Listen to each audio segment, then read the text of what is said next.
Hey, welcome. This is my annual review of Steam. This is the year 2024. Chris Zukowski here from howtomarketagame.com. I'm going to teach you everything that I kind of saw by diving deep into the numbers for 2024. Okay, so let me show you exactly what's going on here. This is going to be good. This is going to be a great presentation here. People always freak out because they always say, oh, yeah, blah, blah, blah, blah, this many games released on Steam every year. Okay, so this is 2024. Looks like this. 18,234 games released within 2024. And this is the chart of every year they kind of since opened up Steam. So it's like all the way down here, and you can see kind of bump up. And then all of a sudden, huge spike up in the last 2 years. Now, I'm worried about it too. I'm worried for you because you're trying to make your own game and all that kind of stuff. So what I did back in 2022 is I said every January I am going to snapshot what is going on Steam and then see if I can see the trends, see what's going on, whether the games are going up too much. Because I was like, man, that's a lot of games. I should see what's going on. And so I've been watching it every year. And this is a big spike. All right, that's a pretty big spike. Here's what I generally see, okay? So when I deep dive into the numbers, what I did was I broke it down like how many games reached every type of review. Now this is January 23rd, like January 3rd is when I took this snapshot here. And so this snapshot, these will change, okay? Like if you look at all the games and you'll see it, some of these will change a little bit, and that's just the nature of people buying and reviewing games. But on January 3rd, every year I snapshot it. And I can see how many games have earned 0 to 9 reviews, how many have earned 10 to 50, all that kind of stuff, all the way up to 1,000 reviews. And what I see, and you can see it here in the chart, so this is 2015, and then every year it gets more and more and more and more. I went back in time to get the snapshots here. Not physical time, but I just went back. I use VG Insights. VG Insights is a great service, and I use it to find all this data, okay? Now, what I did was I looked at how many games that were released that year have only earned 0 to 9 reviews, how many of you have earned 10 to 50, and what you'll see is most of this growth year over year that makes people go, oh my God, 18,000 released, has been in this market of 0 to 50 reviews. This color is 50 or less. Most of the growth is 0 to 50 people, or 50 reviews. Now, that sounds like a lot, and if this is your first game, getting 50 reviews is a win. 0 to 9, if you have not earned 10 reviews, you are basically super duper invisible to Steam. And that means, typically hobbyists, and it's a good goal for your first game, but if you're serious and you're trying to make money and trying to do this as a full-time job, most of Steam are these games that the algorithm is never going to show. You're never going to see these games, and that's what Steam is right now. Okay, I took this is just 2024, broke it down. This is that chart, but turned into a circle, just for this year, though. And you'll see that 75% of all games on Steam have not broken through to that 0 to 50 reviews, 50 reviews or more. Now, you could be saying, well, Steam's so overloaded, you can't get it. In my opinion, if you market well, and that means getting that 7,000 wish list before you launch, reaching out to streamers, getting a demo. If you do the basic strategy, which I always teach at howtomarketagame.com, you can get into this upper quarter, okay? 75% of games on Steam are, in my opinion, hobbyists. They just upload the game, throw it out there, and hope for the best, or they don't even care about the best. They're just like, this is just my hobby, and that is totally fine. If you're a hobbyist, I salute you. Way to go, hobbyist. But everybody else, if you're like, I want to quit my job, you got to be in this 25%. This people who actually get reviews, who work hard, get their marketing going, try and get that demo out, all that kind of stuff. That's for you. This is you. Okay. So it's a scary number, but 18,000 reviews or 18,000 games released in a year. But it's not impossible because most of them aren't there. It's there. And in my opinion, it's pretty consistent, the games that are very serious. The number of games that are serious, we're trying to make money, we're trying to make a full-time living off of this. We're not intending to get millionaire rich. We just want to do this full-time, right? Quit the day job, do this full-time. It's not growing as fast as you would think if you just looked at the baseline number of 18,000, okay? And let me show you what I mean by this. Okay. The other thing I do when I wake up, wipe the sleep out of my eyes, January, the first week of January, take my snapshot of Steam, see all the games. I do a filter and I look for all the games that got 1,000 reviews. How many games earned 1,000 reviews? Now, why 1,000? Okay. It's hard to get 1,000 reviews. That is serious game victory if you can get your game to get reviewed 1,000 times. Now, before I get into this, there's nothing magic in the algorithm about 1,000 reviews. Don't post on Reddit that Chris said 1,000 reviews means anything. It's a correlation, not causation, okay? I just kind of picked 1,000 out of the air because 1,000 is a nice round number. It says it's easy to say 1,000, but there's kind of a little bit of a number here. So you might know the basic way to estimate sales is you take 1,000 reviews, you multiply it by 30, or you take the number of views, multiply it by 30. That's how many units were sold. Multiply it by the price, and then you get the total. The average price for all games released in 2024 was $15. And so if you take a game that had 1,000 reviews, multiply by 30, multiply by 15, you get $450,000. That's serious money. I'm talking to serious people who are trying to really make a game. But even if your game's a little cheaper, like I'm only releasing it for $9, which is another major milestone. A lot of people release their game for $9. That's still $270,000. So in my opinion, once you get to about 250 thereabouts amount earned revenue, and I'm talking gross pre-Steam cut, Valve says, you've got something here, kiddo. We are going to promote you. We think there's something in your game. And the Steam algorithm lifts that game up, okay? And so by me saying, I'm going to look at the games that earned 1,000 reviews, that is me looking at the games that Steam likes, that the players really engage with. It is hard to get to 1,000 reviews. So if I can look at just the 1,000 reviews, I can start pulling out like, what are people really looking at? And I kind of call this like working the maze backwards. Like, you know how easy it is to solve a maze if you start at the finish and you work backwards? I'm kind of doing that for 2024, and I do that for every year, 23, 2022. I do the maze backwards. I'm like, what succeeded? What types of games? Let's look at the types of games, see what we got there. Now, in my data, I also do free games because people say, well, free game is so easy to do 1,000. It is not, my friend. It is not, kiddo. When you have free games, there were 4,857 released in 2024. Only 3% of this 4,800 actually got 1,000 reviews. It is hard. In my opinion, your game has to be something special to get to 1,000. Even I've seen big publishers who've invested a lot of money in a game.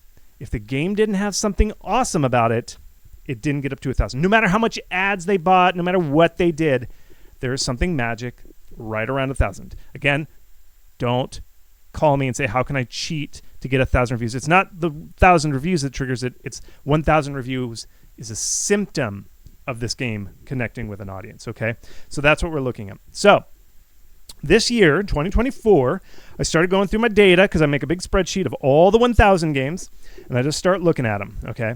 Now, I've been doing this since 2022. Every January since 2022, I've been looking at the games, all of them, but specifically taking an extra hard look at the 1,000 review games, okay? 2022, there were 337 when I did this on January 3rd. I do it like 2 days after New Year's, after January 1st, just to make sure all the numbers have been compiled and stuff, okay? Then in 2023, there were 354.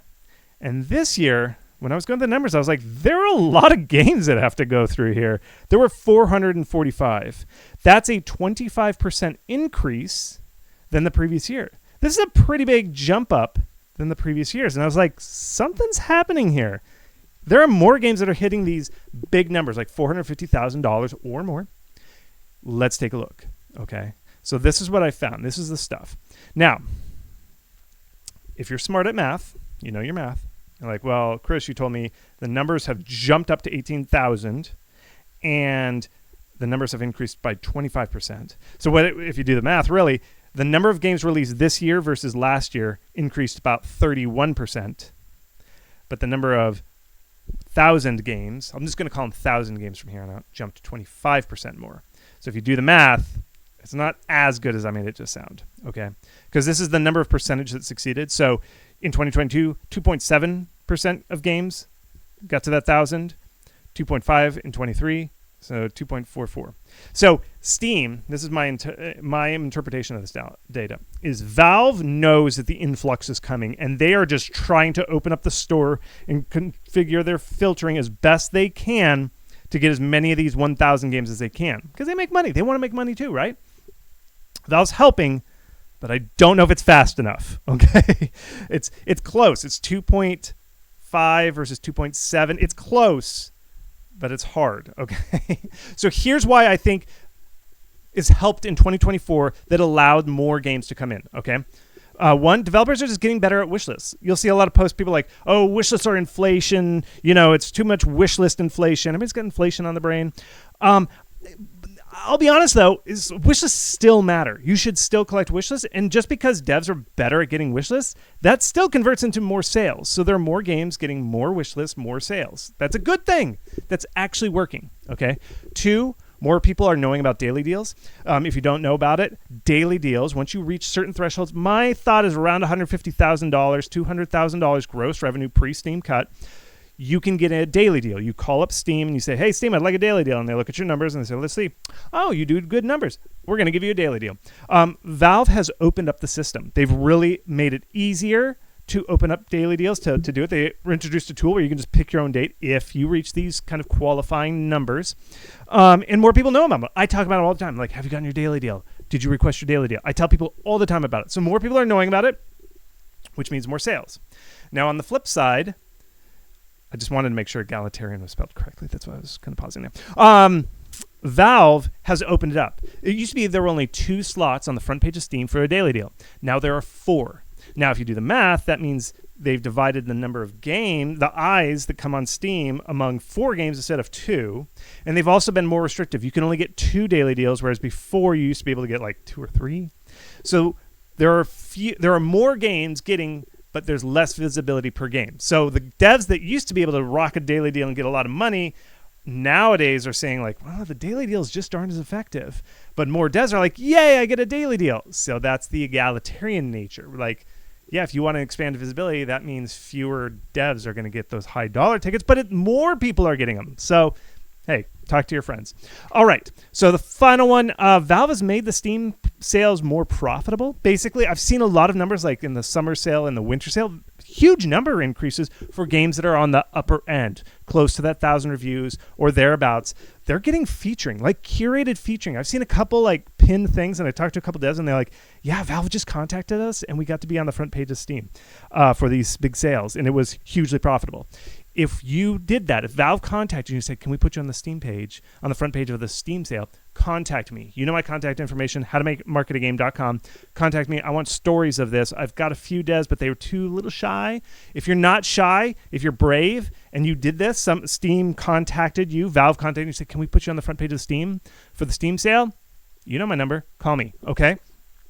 And then this 5th one, new demo rules. This kind of got implemented at the end of the year, end of 2024. But Steam has allowed you to notify wishlisters when you launch a demo. People are knowing more about demos, like a separate store page. There's more visibility around demos. And I think that's just increasing the sales. So all of these things are combining to make it more potent and more games earning more money. The downside is there's more games. So as a percentage of Steam, that's bad. But if you think about it, it's like 100 more devs are basically able to have more income. 100 more devs. That's good. That is a good thing. That is good. I like that. You should like that too. All right. So one thing when I do this study, when I look at the top, so many games that get 1,000 reviews or more, I look at the genre to see what genres are selling. It's an important thing. I built this chart just off of the 2024 games that reached 1,000 reviews. This chart only includes 1,000 winners, the 1,000 review games. And I look down at the genres. Okay, here are all the genres that are included in this. I know it's too small to see. I might post down in the comments down below the list of these games. But on the top is horror, narrative, shooter, simulation, OWSC, which is Open World Survival Craft. Those are the top genres on Steam. Now people are like, oh, the Steam changes so much. The genre that's hot this year is not hot next year. That's why I do this, folks. I look at the top 1,000 games to see what's selling, what are people actually buying, and I graph them together. And I made this very confusing, hard to read chart, which has lots of these. I combined 3 years and I overlaid them and compared. So this is horror for all 3 years, like one bar. See, these two bars are like overlapping. That means the same number of reviews hit. The same number of games got 1,000 reviews. Guess what this big bar is? This year, horror just blew the socks off the previous years. You see that? There are so many. This is the first sign. I was like, look at how many horror games there are. Oh my God, there are so many more 1,000 review games this year. What's going on? There are so many more games. It's happening. It's happening, folks. Okay? So there are a lot more games. Now, let me take a look at this. I want to tell you, genres don't change as much as you think, okay? So here's the ranking of all the genres per year. Look at this, 2024, 2023, 2022. Look at this. Horror was the number one genre for the games that earned 1,000, not by total gross, but just the number of games that have earned 1,000 reviews. Steam loves horror games. If you're not making a horror game, you should. Everybody loves horror games. But if you look, all of these genres are very similar. Same genres over and over and again. Sometimes you see a new one pop in, like Vampire Survivors peaked in 2023, not in 24 or 22, peaked in 23. Idlers were really hot this year. Really hot this year. Not as much of this. But Idler is still kind of down these charts. Not the top 10, but down there. Let me tell you, folks, these genres don't change as much. Everybody thinks genres change like the wind. They don't. Very consistent. Okay, very consistent genres. Now, whenever I say something is a hit, there's always like, well, what about the survivorship bias? Anytime you talk about something succeeding, you're like, well, what about survivorship bias? Here it is. I'm going to talk about it. So what I did, and I know you can't read this chart. I know you can. I'll link to it in my blog. My blog has this chart, and you can zoom in and stuff like this. What I did was I looked at the genre. I looked at how many games got the 1,000. Then I looked at how many total were released in 24. See, not the survivorship bias, all of it. And then I looked at the percentage. If I do that, if I rank it by the percentage of all the games that succeeded, it's still those top 10 are pretty much there. Horror did drop a number of slots. Here's horror. It did not earn as much as before, and it wasn't as popular because horror there are a lot that are released every year. But that's not a bad thing. That's still really good. So even if we look and account for the survivorship bias, these genres are still tip-top. Now, another thing that people always do is like, well, it's probably hobbyists.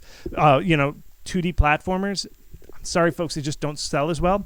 And whenever I bring that up, people are like, well, it's because there's so many damn hobbyists clogging up the charts, making so many dumb platformer games, but the people who are real developers for real platformers, they're really doing well. Well, I don't know.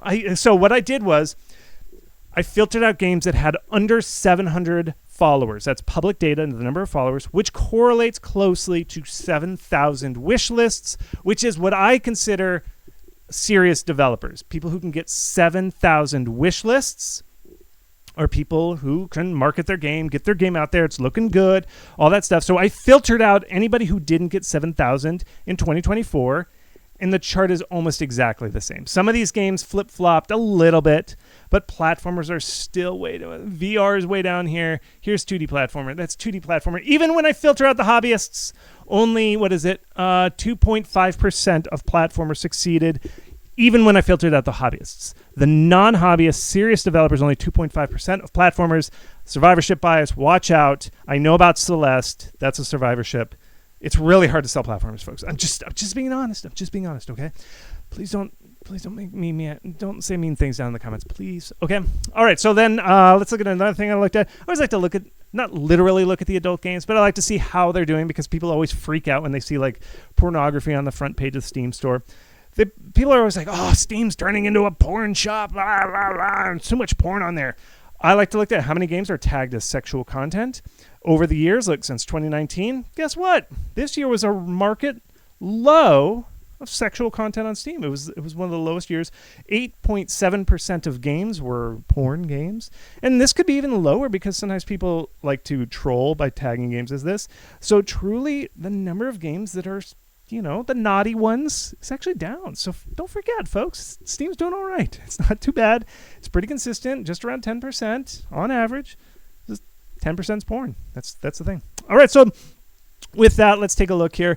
Yes, there are more games than ever, 18,000, but Steam is mostly hobbyists. 75% has zero chance of succeeding. It's really the 25% that are competing against each other. Okay, that's really what's true here.